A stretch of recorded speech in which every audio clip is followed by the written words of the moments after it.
রূপকাঠির ফুয়াত এবং বানারীপাড়ার কালুর যোগসাজশে চলছে রমরমা ইয়াবা ব্যবসা। বানারীপাড়া প্রতিনিধির পাঠানো তথ্য ও ভিডিও চিত্রে দেখুন বিস্তারিত। সাথে আছি আমি কাউসার মাহমুদ।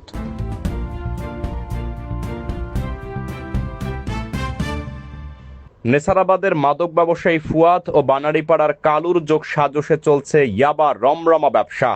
বানারীপাড়া ও নেসারাবাদ উপজেলায় এরা দুজন দীর্ঘদিন ধরে পুলিশের চোখ ফাঁকি দিয়ে এজেন্টের মাধ্যমে মাদকের ব্যবসা পরিচালনা করে আসছে।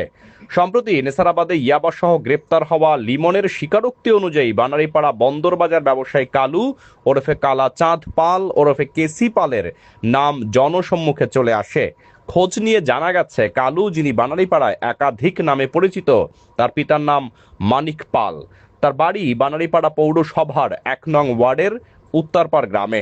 বানারীপাড়ার খবর নিয়ে জানা যায় তিনি অনেক পুরনো মাদক ব্যবসায়ী, বহু টাকা পয়সার মালিক হওয়ায় তিনি সবসময় থাকতেন প্রশাসনের লোকচক্ষুর আড়ালে। নাম প্রকাশে অনিচ্ছুক বন্দর বাজারের এক ব্যবসায়ী জানান, কালু পাল মূলত ছিলেন তার মামার দোকানের একজন সাধারণ কর্মচারী। বানারীপাড়া আসলে তার মামা বাড়ি। তার মামার দোকানে থাকাকালীন তিনি ফ্যান্সি ডিলের ব্যবসা করতেন। পরবর্তীতে তার মামা দোকান দিয়ে ভারতে চলে যান। সেই থেকে কালু নির্বিঘ্নে চালাচ্ছেন মাদক ব্যবসা। সম্প্রতি নেসারাবাদে গ্রেপ্তার হওয়া ৩ মাদক ব্যবসায়ী ইয়াবাসহ গ্রেপ্তারের সামনে আসে বানারীপাড়ার কালুর নাম।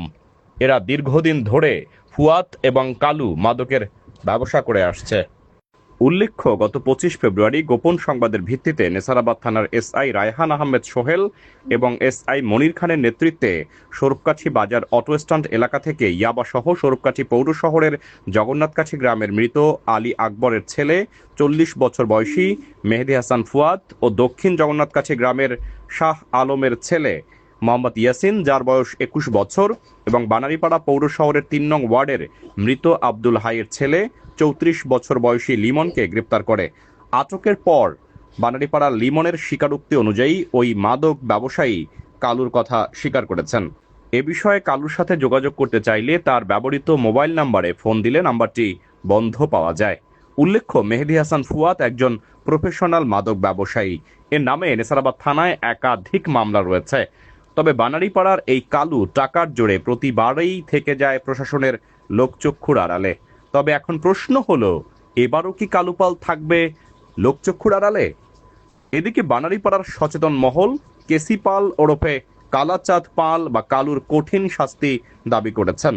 তার জন্য বানারীপাড়ার ছাত্র ও যুব সমাজ মাদকে আসক্ত হয়ে পড়েছে। শেষ খবর পাওয়া পর্যন্ত ওই ৩ মাদক ব্যবসায়ী জেল হাজতে রয়েছেন।